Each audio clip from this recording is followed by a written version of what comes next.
Ya, Ustaz. Ya, Masya Allah. barakallahu Jazakallah fiik. khairan sini Ahlan waktu Ustaz.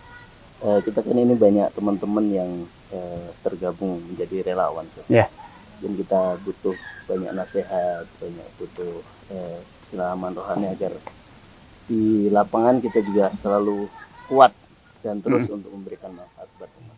baik, barakallahu fiik. Alhamdulillah wassalatu wassalamu ala Rasulillah. Yang pertama, saya mengapresiasi apa yang antum lakukan yang menjadi relawan yang selalu mendedikasikan diri untuk hadir ketika saudara-saudara kita kaum muslimin dari berbagai macam latar belakang ini terbebas dari baju yang selama ini mengekang kita, ya, dari organisasi, pemahaman, selama kita berada dalam satu rumah besar, yaitu umat Islam. Antum hadir, ini satu hal yang patut diapresiasi, karena di saat susah tidak sepatutnya lagi kita masih mengenakan baju. Baju saya dari ormas ini, saya dari kelompok ini, tidak. Justru ini kalau memang kita jujur, ini adalah momentum. Kalau antum merasa baju antum itu adalah baju yang paling bagus, momentum untuk membuktikan diri bahwa antum bukan hanya berbicara, hanya pandai menyalahkan, tapi tidak pandai beraksi. Hadirnya antum dalam momentum-momentum susah itu pembuktian bahwa antum selama ini mau mengoreksi, mengkritisi, itu karena rasa kasih sayang. Bukan karena kesombongan, bukan karena dendam atau ingin menjatuhkan, tidak, tetapi karena ingin menolong, seperti halnya ketika saudara antum susah. Mereka mungkin kena bencana, banjir, tanah longsor, ataupun gunung meletus, itu mereka sakit secara fisik. Rumah mereka rusak, fisik mereka mungkin terluka, atau bahkan ada saudara mereka mati. Itu adalah derita lahiriah. Ada hal yang lebih penting dari semua itu adalah derita dan sakit yang bersifat abstrak batin. Ketika mereka punya perilaku, punya pola pikir, punya keyakinan yang menyimpang, itu juga bagian yang perlu kita care, peduli untuk menyelamatkan saudara kita. Rasulullah SAW telah memberikan satu gambaran yang besar, ya, bagaimana seharusnya seorang muslim bersikap. Unsur akhaka zaliman aw mazluman. Tolonglah saudaramu di saat dia zalim atau dizalimi. Dizalimi ya jelas, kalau zalim yaitu dinasihati, ditegur agar dia tidak berkepanjangan dalam kelaliman dan dosanya.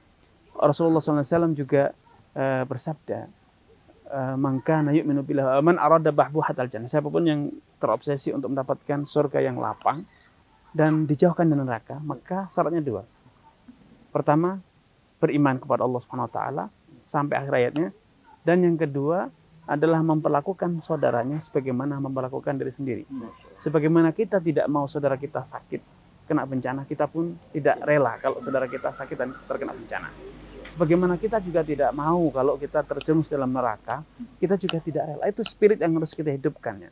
Sehingga jangan ada dikotomi bahwa antara dakwah mengingatkan, mencegah yang mungkar, mengajak yang ma'ruf, dengan dakwah bil hal, istilah para ulama itu, bagaimana menyelamatkan mereka, menolong mereka yang sakit, yang kemiskinan ataupun bencana. Itu pertama. Yang kedua, semua itu tidak boleh lepas dari dua konsep besar, dua prinsip besar, yaitu ikhlas.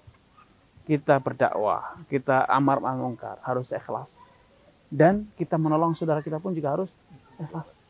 Karena kelak di hari kiamat akan ada golongan orang yang pertama kali dimasukkan neraka. Salah satunya adalah orang yang bersedekah, tapi ternyata dia obsesinya hanya sekedar mendapatkan julukan dermawan.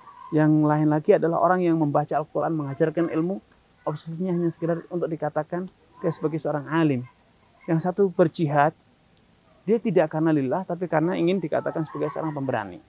Yang kedua, koridor kedua, dan ini pondasi kita, adalah bagaimana kita menjalankan semua itu sesuai dengan tuntunan Nabi. Sehingga kita amar ma'ruf munkar sesuai dengan tuntunan Nabi, menolong saudara kita juga sesuai dengan tuntunan Nabi. Karena kadang menolong itu pun bukannya menolong, justru malah menjerumuskan dia. Misalnya ketika orang sedang depresi karena terkena bencana, saudaranya meninggal, bukannya ditolong dengan diingatkan, dibantu kesusahannya, tapi malah diajak misalnya untuk ritual-ritual agar kamu kebal, agar kamu cepat sembuh pakai perdukunan, kayak gitu. Justru bukan menolong, tambah mencelakakan. Ya, poin selanjutnya yang tidak kalah penting adalah bahwa kita tidak boleh lupa bahwa kita punya keluarga. kita punya orang terdekat. Sebagaimana kita terpanggil untuk menolong, berempati dengan orang yang jauh. Bisa jadi orang di sekitar kita banyak yang juga membutuhkan. Walaupun mungkin tingkat kebutuhannya tidak selevel dengan orang yang terkena bencana, terkena musibah ya. Tapi tetap mereka juga butuh. Ada orang miskin, ada orang sakit di sekitar kita. Kita care, peduli ketika ada momentum seperti bencana alam yang itu memantik perhatian banyak orang. Tapi ketika tetangga kita miskin, tetangga kita sakit, tetangga kita susah, bahkan mungkin kerabat kita mungkin mengatakan acuh-acuh. Itu biasa. Ini tentu tidak tepat ya, Allah alam. Dan mungkin nasihat untuk penyemangat, kan mereka mungkin teman-teman para relawan tuh di mana di medan relawan itu kan udah mungkin capek meninggalkan keluarga, mungkin ada penyemangat buat mereka.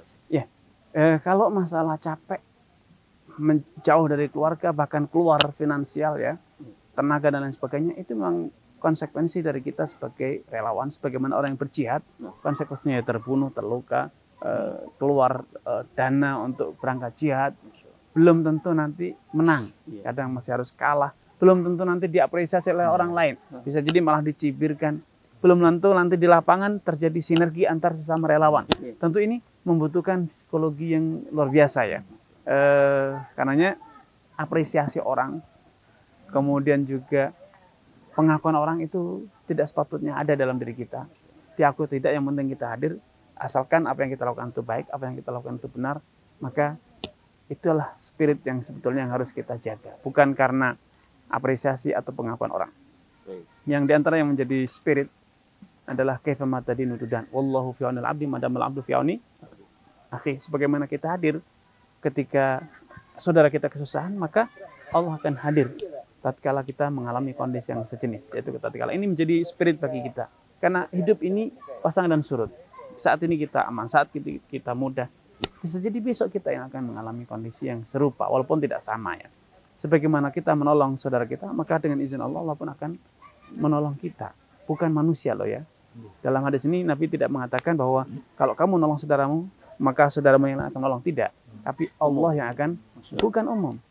Spesifik, Allah. Wallahu fi aunil abdi. Allah itu akan menolong hambanya selama hambanya itu ringan tangan membantu. Jadi itu fokus kita. Jangan menunggu apresiasi. Tunggulah pembalasan dari Allah. Yaitu Allah akan mudahkan. Kemudahan urusan itu bisa jadi pada diri kita, keluarga kita, anak atau keturunan kita. Gitu. Alhamdulillah. Barakallahu fiik.